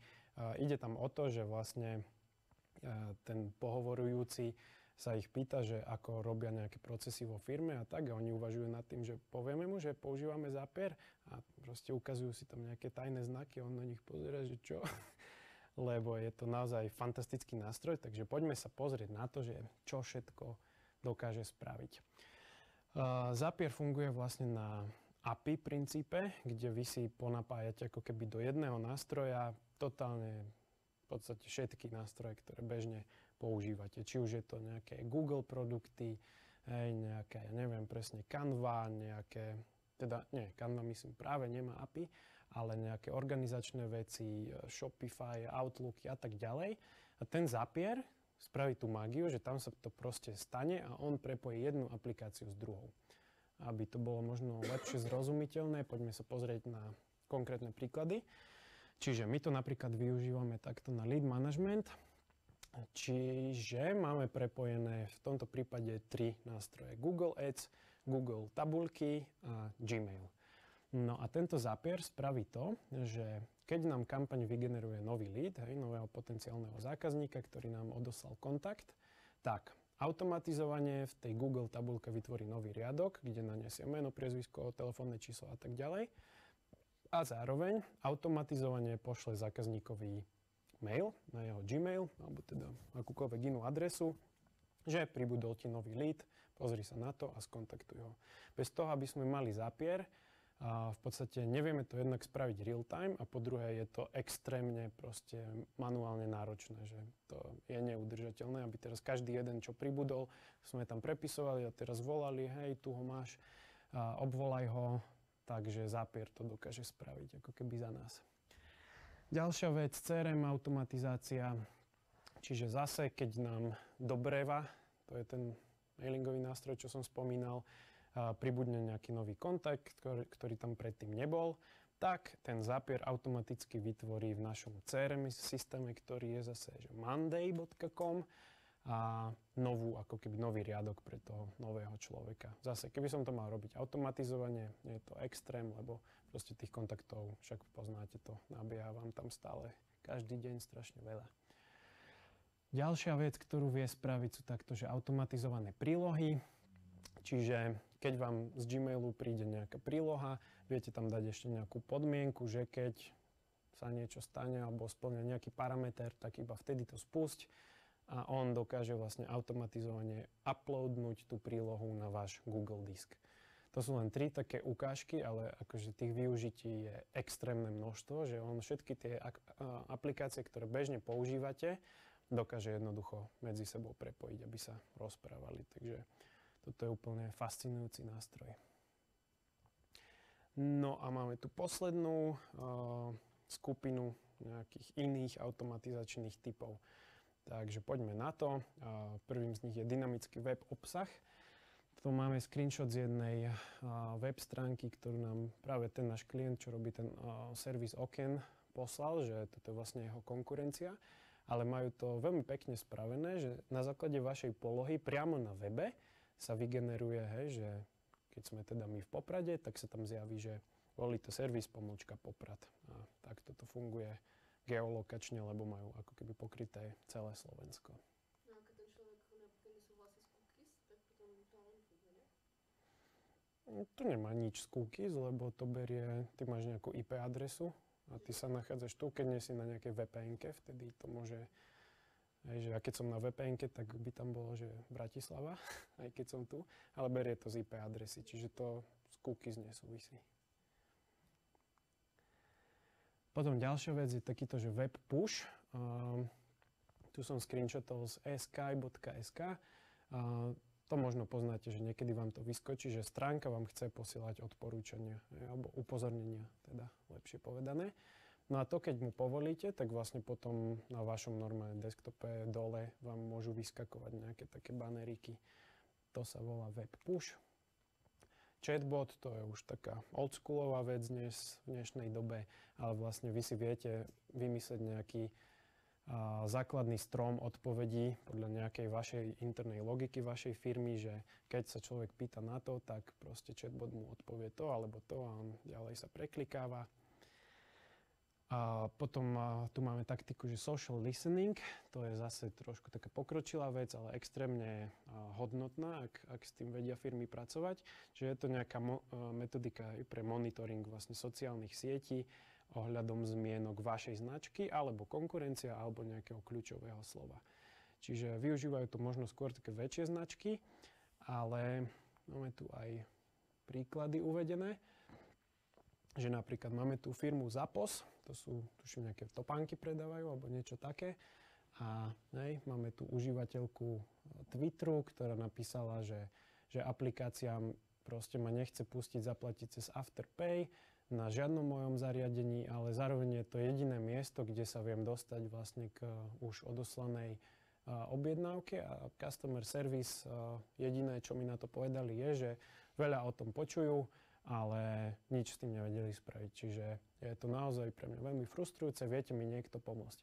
Na tento Zappos prostredníctvom social listeningu, sociálneho načúvania, vedel na to zareagovať, hej, a veľmi pekne to odmoderovali, že Pane Bože, že sme naozaj veľmi sa ospravedlňujeme za tie problémy, ktoré vznikli, napíš nám nejakú súkromnú správu a pozrieme sa na to pre teba. Alebo potom je tu príklad Hootsuite. To je zase priamo platforma, kde ten social listening sa dá vlastne nastaviť, aby to pracovalo pre vás. A oni zareagovali na post tohto Jeeves, neviem čo alebo kto, Jeeves Williams, ktorý tam zverejnil, že halloweenské kostýmy pre manažéra sociálnych sietí a tam vypísal a tretí z nich je, že sexy Hootsuite Owl, čo je vlastne ten ich maskot. No oni zase tým, že mali nastavený ten social listening, tak vedeli to ako keby bez toho, aby sa nejako sledovali a mali ich proste v priateľoch alebo niečo, tak to vedeli nájsť a zase vedeli na to zareagovať a vlastne vo svoj prospech využiť. Čiže taká fancy vec. No, predposledný typ je podpora interakcie. To som tu dal z GoPay. Je to GoPay karta, ktorú keď ste boli lyžovať v Tatrách, tak vás vlastne donútil, že si ju musíte kúpiť, bez toho sa nedá ísť lyžovať aj v Dolomnice alebo na Štrbské pleso. No a vlastne celé to majú spravené do GoPay platformy, kde sa zhromažďujú dáta o vás, čiže máte tam na prvý pohľad také atraktívne veci, že vzdialenosť, koľko ste naližovali, prevýšenie, odjazdené dni a tak ďalej, ale že vlastne o čo tam ide, je to teda prepojenie Tatry Mountain Resorts plus Bloomreach plus Voxwise, že oni prostredníctvom tohto podporujú nejakú interakciu vás s ich značkou, hej? A tým pádom samozrejme v konečnom dôsledku, aby ste viacej u nich míňali. No a z Tatry Mountain Resorts, tu na Business Raňajkách budeme mať tohto šéfa Igora Rataja, on príde v januári, takže na to sa veľmi teším a dúfam, že nám o tom porozpráva.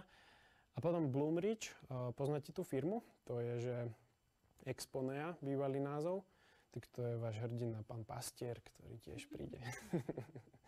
Takže toho tu budeme mať zase v máji na Business Raňajkách. No a celé toto, áno? Teraz je reklama, nie? Hej, on. Nie, to je iný, to je Plichta zase. Miky Plichta. A ten príde tiež. Takže hej, on je zase LinkedIn guru. No a čiže títo traja vlastne giganti tiež pracovali na celom tomto systéme, ktorý sa za GoPayom skrýva a je to naozaj veľmi sofistikovaná vec. No a posledný typ, ktorý tu máme, sú cielené odporúčania, čiže zase napríklad pri e-shopoch, hej, keď je človek nalogovaný do toho e-shopu, tak je veľmi, veľmi dôležité, aby mu ponúkal v rámci odporúčaní relevantné veci. Čiže keď som muž a som v kategórii trička, tak aby mi to proste ponúkalo podobné trička a nie teraz nejaké, neviem, ženské šaty alebo niečo. Takže cielené odporúčania. Dobre, no a úplne na záver v rámci automatizácie si dovolím vám pustiť tento skvost, ktorý nám pre Luminary agentúru vygenerovala umelá inteligencia. Tak počúvajte, aké dielo vytvorila.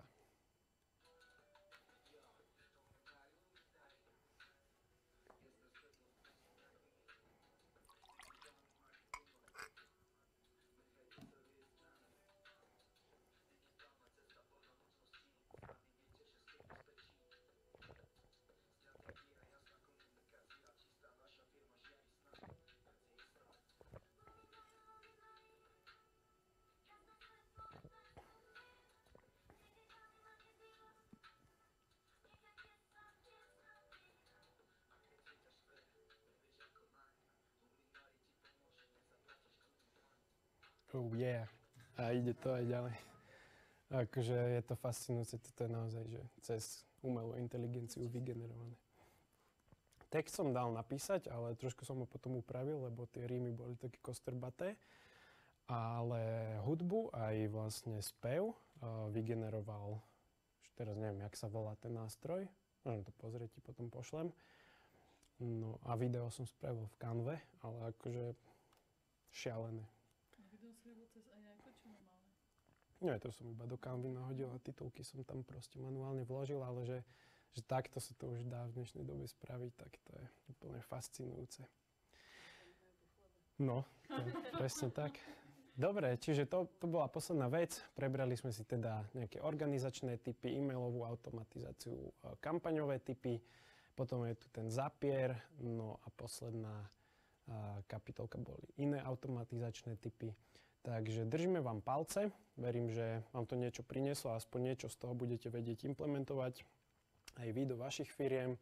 Ak by ste potrebovali s niečím pomôcť alebo zodpovedať nejaké otázky, tak kľudne sa ozvite.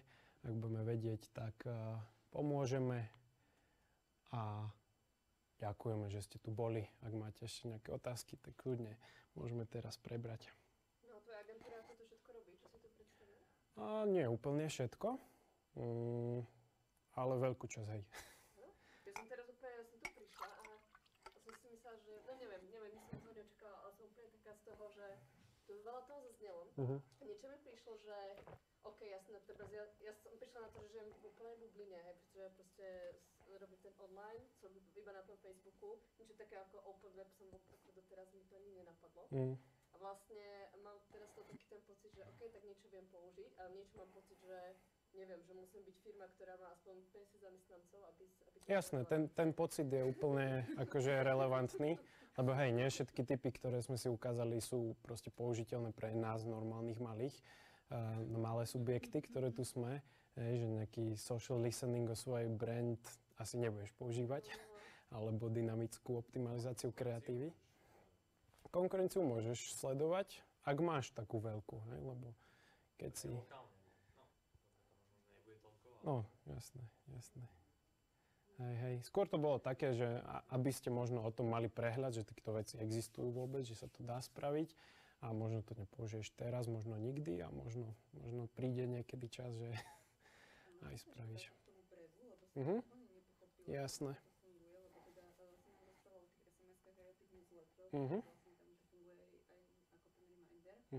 Ale som tam videla, keď si mal ten screenshot z toho, že tam bol aj Facebook zakomponovaný.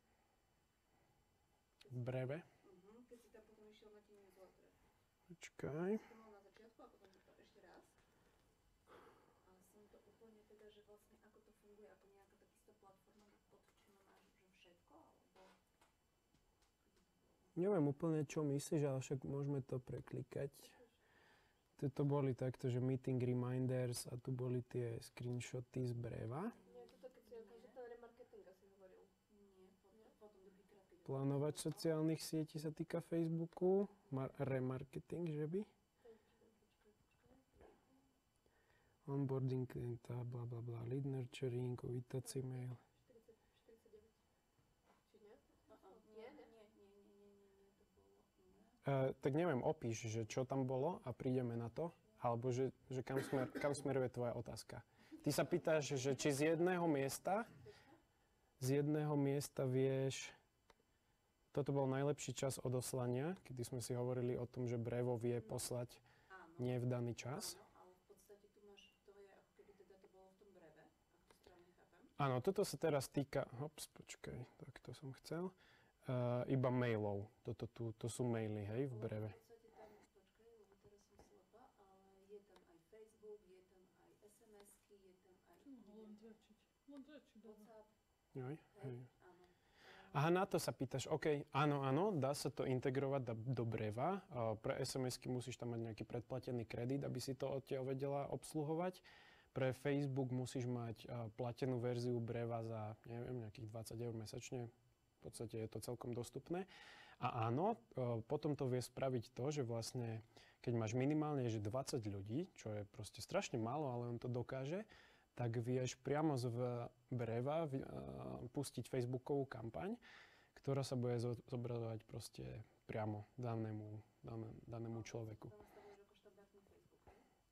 Nie, nastavuješ tu priamo tu, čiže ono to je tiež potom cez nejaké API prepojené, ale nenastavuješ to vo Facebook Business Manažeri, ale priamo tu, s tým, že... Vieš takisto vlastne selektovať, ako vieš na Facebooku? Tu ide o to, že ty cieliš potom priamo na konkrétnych ľudí. Čiže ja keby som si zaplatil, nemáme to, ale proste to platené brevo, tak viem nastaviť Facebookovú kampaň tak, že to uvidíte iba vy a nikto iný. A nemusím teraz triafať proste naslepo do 10 000 ľudí a dúfať, že vy tam budete, ale dá sa to spraviť tak, že minimum je tam, tuším, že 20 ľudí. A to je naozaj, že hypertargeting na konkrétnu osobu. S tým, že sú tam potom ešte nejaké obmedzenia, že ak ten človek je do mailu prihlásený ako keby cez iný mail ako ten, ktorý máš ty v breve, tak asi to nepôjde. Ale inak sa to dá, no, až takto, že na konkrétneho človeka. Ono to brevo je vlastne prispôsobené na to, že cieliš proste na konkrétnych ľudí a je to taký ten lead management nástroj. Môžem sa ešte doplniť s otázku tomu, že Jasné. aký je rozdiel, keby som proste zobral tie e-maily a nahral do Facebooku ako audience alebo do Google. Môžeš to aj tak spraviť. Je to len akože zjednodušené, ak som to robil. Je to, že z opačného smeru to ako keby servuješ tú kampaň, ale výhoda toho je, že keď to spravíš v breve, tak vlastne potom ty tam máš prehľad, že keď si konkrétneho človeka zobrazíš, tak máš na jednom mieste všetky interakcie. Že vidíš v breve, že OK, prečítal mail a zároveň videl post na Facebooku, ktorý som servoval cez kampaň. Ako keby máš to na jednom mieste, kdežto keď to servuješ priamo cez Facebook, tak nevidíš tú mailovú, SMS-kovú interakciu, nevidíš dohodnuté možno meetingy, ktoré si s ním mal, nejaké to-do veci, ktoré si k tomu klientovi pripísal. Čiže tam je to vlastne taký tradičný Facebook, ako sa to bežne servuje. A máš tým akože pozitívnu skúsenosť. Vieš čo, hovorím, že nemáme to platené brevo, takže zatiaľ to nevyužívame, ale kebyže veľmi chcem, že proste naozaj nám na niekom strašne záleží a chcem si byť úplne istý, že nebudem teraz cieliť na celý Poprad, ale na konkrétneho človeka, tak by som tie peniaze obetoval. Spravil by som to takto. Pri 300 000 ambície. No. Hej. A čo je podobné brevu? Brevu? Tak máš rôzne, Mailchimp je základ, potom MailerLite, ten Active Campaign, čo sme si tu ukazovali, potom je taký český EcoMail, to sú vlastne mailingové nástroje s tým, že my používame to brevo, lebo je to pre nás ako keby najvhodnejší nástroj tým, že sme agentúra, proste pracujeme s tými leadmi a potrebujem si k tým ľuďom značiť veci a tak ďalej. A to brevo to má super spravené, kdežto mne osobne napríklad Mailchimp pripadal strašne taký ťažkopádny, taký neatraktívny a nerobilo sa mi s ním dobre, ale niekomu zase vyhovuje to, čiže... A ono má nejaké obmedzenia, alebo vlastne ako to tam je nejaká platená verzia, Mhm. zadarmo verzia? 200 kontaktov v breve je zdarma a potom to stojí, tuším, nejakých tých 20 eur mesačne, čo je v podstate také, že dá sa to zvládnuť, prežiješ to. Ale záleží na databáze, Mhm. poviem, 35 000 ľudí a No jasné, samozrejme. A čo tu máte breve? Hej, fakt? Používate Brevo? Super. Som o breve vôbec ešte nepočula. Ono sa to kedysi volalo, že Sendinblue, tuším. A potom sa takto rebrandovali, že na Brevo. Ale hej, no, šikovný nástroj. Jop. Dobre, tak. Ak nemáte ďalšie otázky, tak ďakujem teda, že ste prišli. Ďalšia marketingová streda bude o mesiac. Vždy je to vlastne, že posledná streda v mesiaci. Takže neviem presný dátum, ale podľa toho sa viete zorientovať. Bude to tým pádom 29. mája. A tam tá téma bude Google, neviem, či Google alebo Facebook Ads budú prvé. Ale teda priamo už si prejdeme nejaké inzerentné rozhranie, nastavovanie kampaní a to, jak to v tom Google vyzerá. Takže ak vám to dáva zmysel, budem rád, keď prídete zase. A ak nie, tak nevadí. Ďakujem, že ste tu boli dnes. Prezentácia vám príde zajtra v PDF-ku, kľudne používajte. A hovorím, keby niečo, tak kľudne sa ozvite. A vy pracujete teda aj akože s malými podnikateľmi? Áno, hovorím, ja robím okrem Luminary v ešte jednej mediálke, tam je to pre globálnych gigantických klientov a Luminary je pre maličkých lokálnych, takže hej. Jo, lebo ako, ja si idem hneď vygoogliť, čo robíš, lebo ja som z toho nejaká Čo robím? No digitálny marketing. Hej, ale akože ja tu chodím už skoro rok a to už teraz. Očividne slabá reklama. Biznis raňajky. Nie, lebo tak ja som ako hľadala aj niekoho na práve ako Google reklamy a no. OK, no jasne, s tým ti vieme pomôcť. Hej.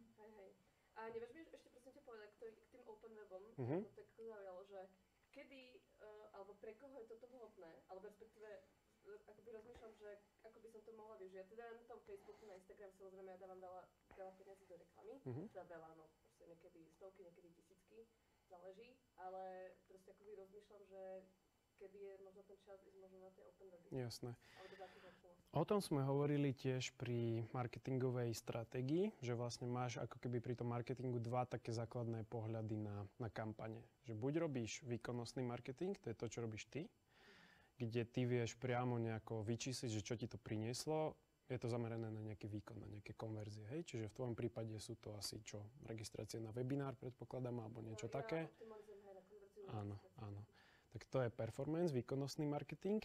A potom je budovanie značky alebo povedomia. No a ten open web sa využíva skôr na takéto veci, hej? Že keď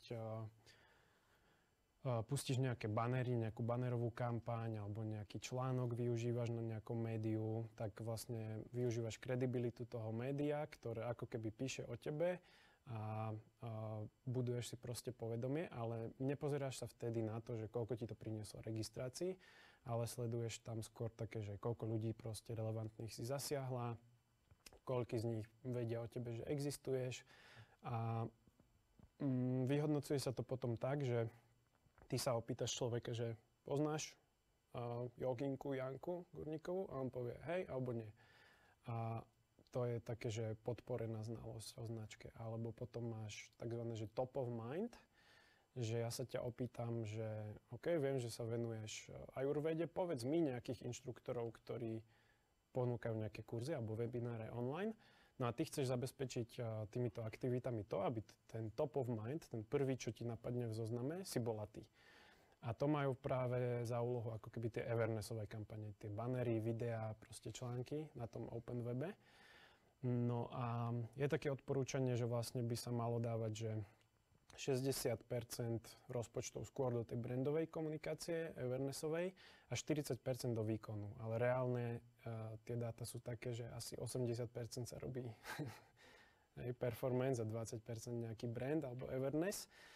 A zase na druhej strane je to také aj že pochopiteľné, lebo proste malí inzerenti, jak sme my všetci, naše firmy, tak je to uchopiteľnejšie, že spustíš si nejakú takúto performanceovú kampaň a OK, ona ti priniesla priamo že 20 registrácií a máš to priame peniaze premenené, hej, tak to je ľahšie. Ale že teraz strašne málo tých inzerentov robí, že viem si budovať povedomie a dávaš do toho peniaze, ale ono ti to neprináša priamo konverzie.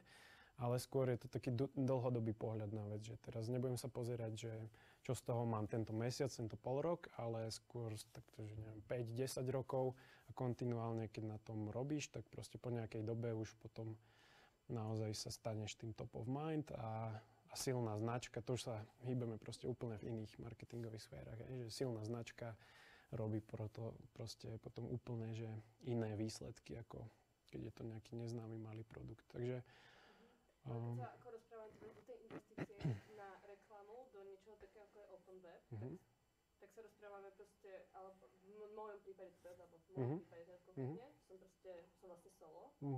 A vlastne, že to sú čo, stovky, tisícky, 10 000, aby to treba malo zmysel?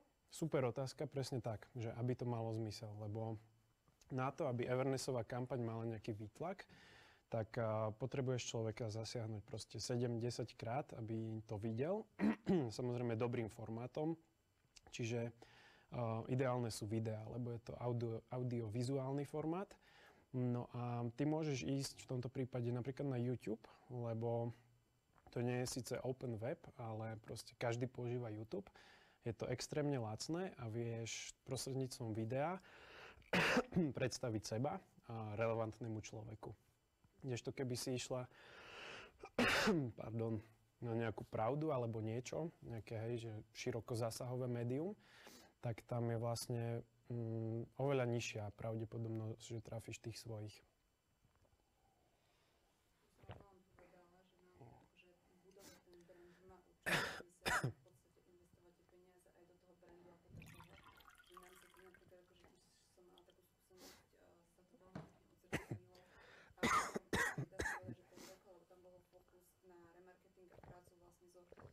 S zákazníkmi, ktorí sme mali. Zmenila sa stratégia, trvalo to nejakú dobu a behom 7 mesiacov vlastne sa vygenerovali čísla, ktoré boli 70% viac prvozákazníkov. Iba na základe toho, že sa naozaj zoptimalizovali nastavenia a začala sa riešiť aj brandová kampaň. Jasné. Pri tom bol veľmi, veľmi veľký. Jasné. Ešte môžem doplniť k tomu meraniu, lebo robiť si úplne, že prieskum top of mind, tak to je nedosiahnuteľné. Áno, presne tak. Ale čo si dokážeš trackovať je share of search. Super. Alebo aký máme vývoj tých vlastne toľko, máš to brandové keywordové slovičky, máš nejakú značku, máš ideálne nejaký unikátny názov, ktorý není nejaké akože generic slovo alebo čosi.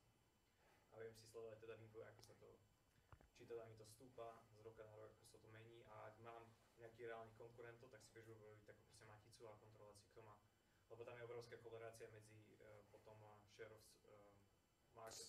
Čiže aký má share of search, taký budeš mať podobný share of market. Presne tak, ty si napojený na Lesa Bineta a tieto zdroje? Super, perfektne.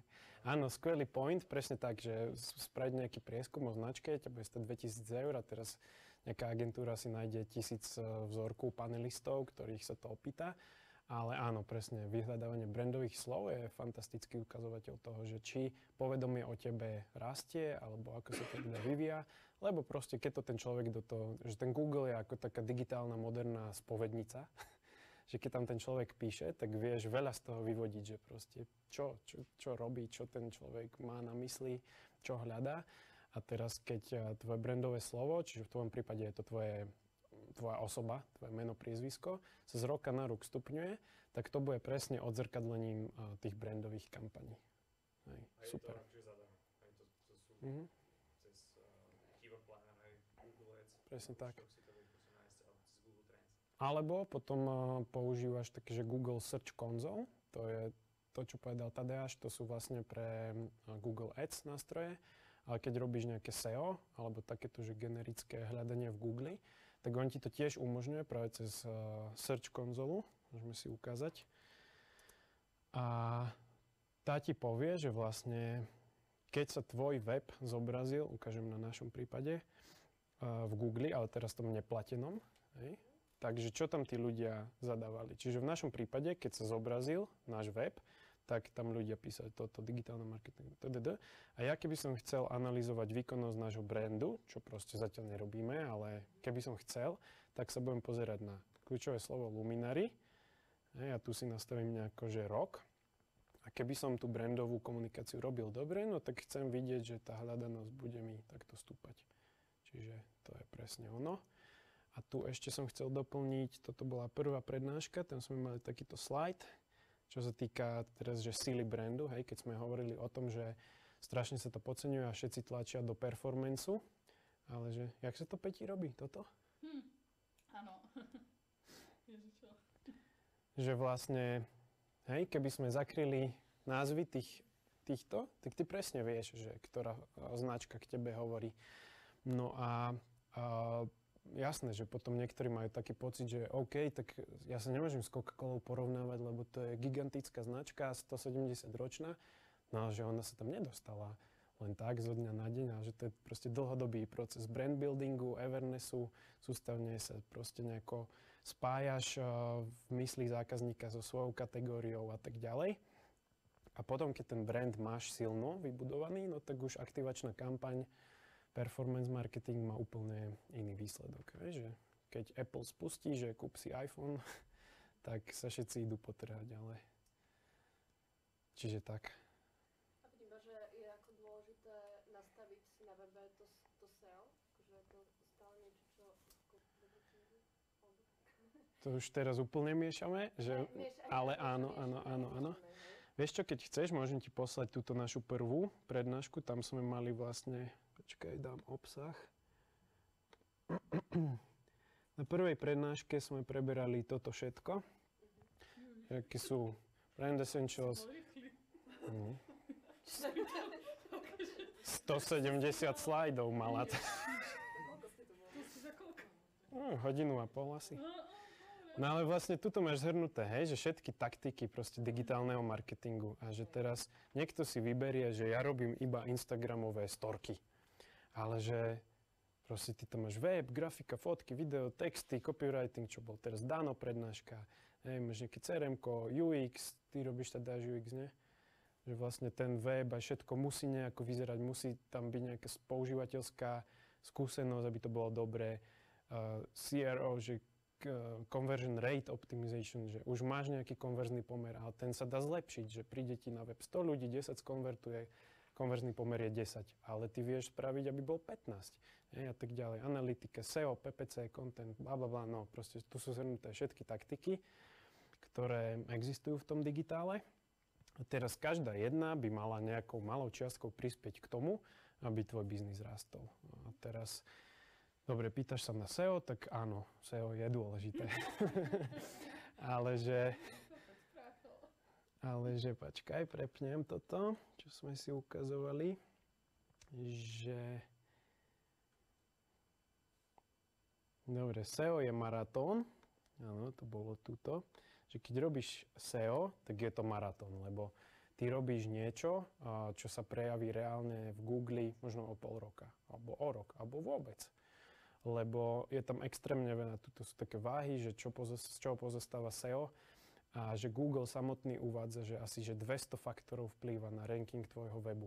A že ty teraz nie je, že len kľúčové slova, ale proste všetko, obrázky, videá, UX, rýchlosť webu, spätné odkazy a tak ďalej. Preto je SEO maratón. Na druhej strane, už keď sa narankuješ vysoko v rámci SEA, tak to je úplne, že zlatá studnica, lebo proste si tam vysoko. A počkaj, to sme tu tiež mali takú štatistiku, že je vyskúmané, či kde to mám tu,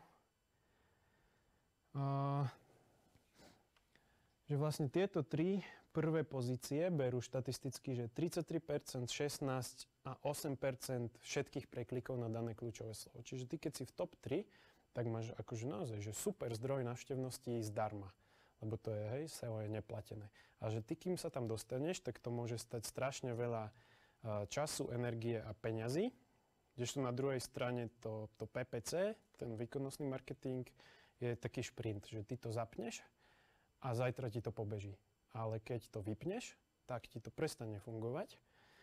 A k tomu sme si zase ukazovali, počkaj, tu prepnem do inej prezentácie, takýto grafík. Ako to potom vyzerá vlastne na biznis výsledkoch. Hej, tu sme mali to rozdelenie, že brand versus activation.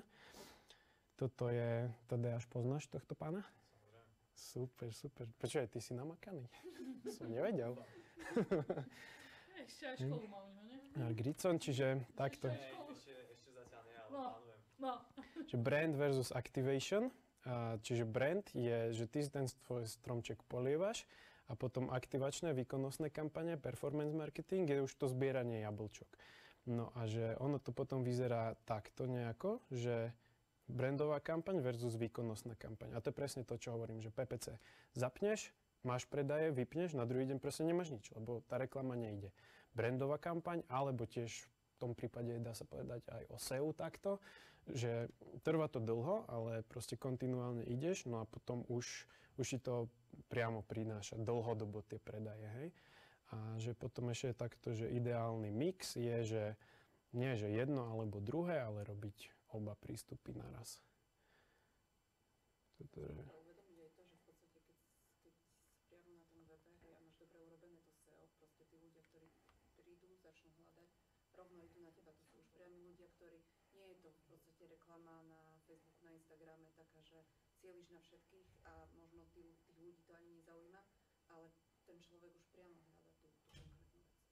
No a tam závisí od kľúčového slova, že ty môžeš, že nemusíš optimalizovať len na brandové kľúčové slova, môžeš na proste kategoriálne. No, tak Hej, máme že- napríklad kategoriálne, že Ayurveda. Presne tak. Hej. Presne A dá tak. sa aj v takom kategoriálnom proste... Jasné, samozrejme. Ty SEO spočíva len na kľúčových slovách, čiže vždy sa každú jednu stránku rankuješ na konkrétne kľúčové slovo. Čiže aj tvoj web pozostáva z nejakých sekcií. A teraz, že každá jedna vec, dokonca každý blog, čo napíšeš, môžeš, alebo teda nemôžeš, mala by si optimalizovať iba na jedno jediné kľúčové slovo. Čiže nie celý web budeš optimalizovať na Ayurvedu, ale povedzme iba homepage. A teraz píšeš nejaké blogy o tom, tak zase najprv si spravíš analýzu kľúčových slov, aby si vedela, o čo máš písať. Že nie opačne. Že teraz niečo píšem, lebo chcem a budem dúfať, že ma ľudia budú hľadať. Ale opačne. Pozriem si, čo ľudia hľadajú, kde je najvyššia hľadanosť a na to budem písať blog. A na to kľúčové slovo sa budem snažiť rankovať. No, o tom by sa dalo strašne veľa hovoriť, lebo to SEO to je extrémne, že to je až taká alchymia. Ale áno, je to určite dôležitá taktika a A vie mi to SEO urobiť aj niekto, kto nerozumie tej téme? Že to je niečo, čo môžem teraz niekomu zadať, nech to urobí? Nemyslím si, že či to vie spraviť. Vie ti niekto napísať text, ale že texty sú pri SEO len maličká časť toho celého. Lebo proste ide tam, jak som povedal, nielen o texty a kľúčové slova, ale o UX, o rýchlosť webu, o obrázky, o videá, o to, že, počkaj, to ešte tiež môžem ukázať, sme tu mali taký obrázok k tomu SEO, že takýto triptych, taký pozitívny začarovaný kruh, že o čo pri tom SEO ide. Máš tam 3 subjekty, si to ty, vlastník webu, potom je to vyhľadávač, čiže Google a potom je na tretej strane užívateľ. No a vlastne každý jeden má nejaký zámer, hej, sebecký, že prečo niečo robí. Vlastník webu chce samozrejme získať relevantnú návštevnosť. Vyhľadávač chce zobraziť také výsledky, ktoré vie, že sú naozaj relevantné pre človeka, čo niečo hľadal, lebo keby mu Google zobrazoval blúdy, tak by ho ľudia nepoužívali. A zase, čím viacej času tam strávia v Google, tým viacej peňazí pre ňo a tak ďalej. No a užívateľ chce zase rýchlo nájsť to, čo hľadá a mať istotu, že ponúkne dôveryhodné. Čiže celé to vlastne na seba nadväzuje. No a ty by si mala uvedomiť, že nepíšeš ten blog ako keby pre vyhľadávač, pre Google, ale pre koncového užívateľa. A čím viac hodnotných informácií ty tam dáš a väčšiu hodnotu mu prinesieš, tak tým viac ťa Google proste odmení práve kvôli tomuto, lebo vie, že mu to čo mu zobrazil, mu prinesie proste hodnotu a on mu bude vďačný a tak ďalej. Takže presne, čím viacej vecí tam dáš hodnotných, tak potenciálne to potom má zase lepšiu výkonnosť.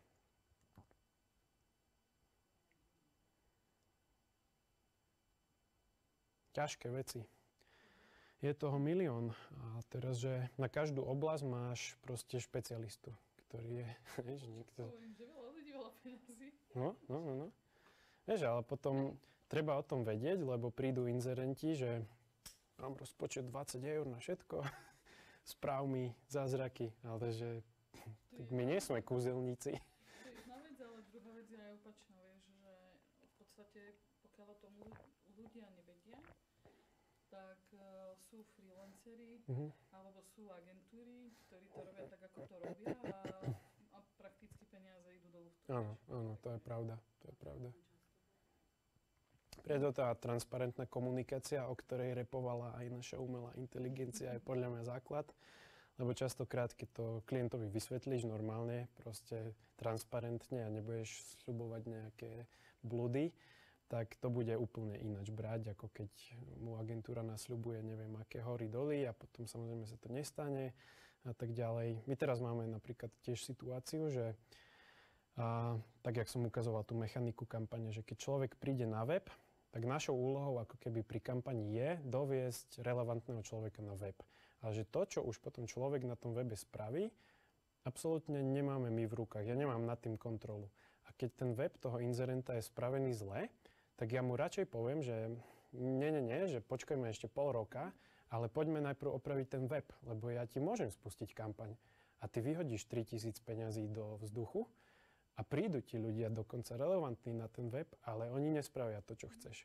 A ty na konci kampane samozrejme budeš konfrontovať mňa, že čo mi tá kampaň priniesla, lebo to stalo peniaze a tak ďalej, ale že konfrontoval si svojho web developera, že ako spravil ten web, alebo kreatívnu agentúru, že ako pripravila banéry, video a tak ďalej, ako sú napísané texty. No nie, no tak vidíš, tak radšej počkajme, oprav to a potom. Hej, tak to je pravda. Dobre, teda, ak nemáte ďalšie veci, tak dík, že ste prišli a prezentácia vám príde zajtra. Dobre. Ďakujem. Dobre.